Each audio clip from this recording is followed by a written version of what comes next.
Good afternoon, 1246 on News Channel Nebraska, 1146 Mountain Time. Not quite noon yet out there. Eric McKay, once again, we have reporters fanned out across the state bringing you the latest on the COVID-19 pandemic. And right now we have Chris Williams, who is standing by in Crofton, Nebraska with details on how that city has been coming together in the wake of a positive test in their town. Chris?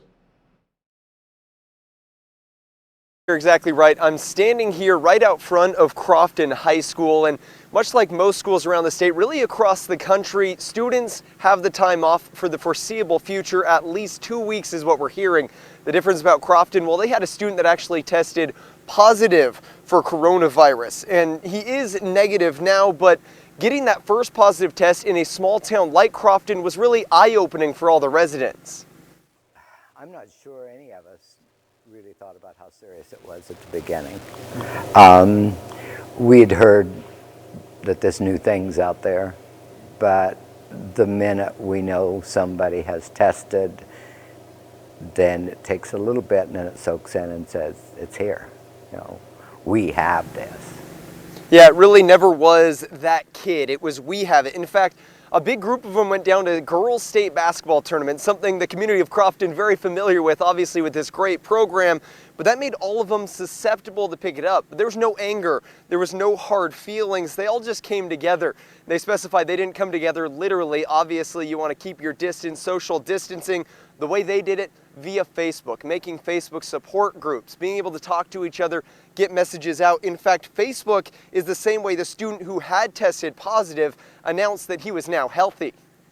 He's on Facebook saying, thanks everybody, I'm great, you know, and everybody's, I'm ready for a hamburger and who's going to buy me this, and they're saying, hey coach, get the plays ready for next year and so forth. And, you know, he's a real hero in our community. Now, a big theme with small towns like Crofton, really rural communities all across Nebraska, they're known for being tough. Right now they need to be tough, but they also need to be smart. And they need to have a lot of the biggest thing they're known for. They need to be caring. Somebody needs help or just love and support. The communities all across Nebraska will be there for them. We'll survive, and everybody's going to help everybody.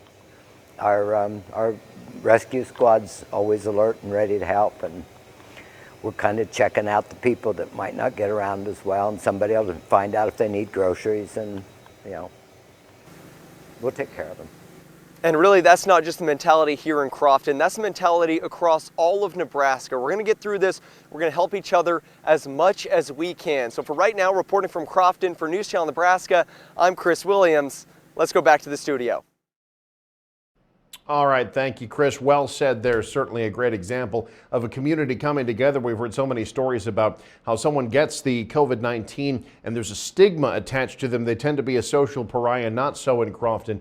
Good to see that Northeast Nebraska town coming together. We'll have more reports from Chris throughout the day. We also have reports coming from Central Nebraska, Southeast Nebraska, and much more. We will also at 2 o'clock this afternoon Central, 1 o'clock Mountain Time, be hearing from Governor Pete Ricketts. He'll have a news conference at the top of the 2 o'clock hour Central Time, which we will be carrying live in its entirety right here on News Channel Nebraska. Until then, we'll take you back to normal programming. I'm Eric McKay. Thanks for watching. We now join regular programming on News Channel Nebraska.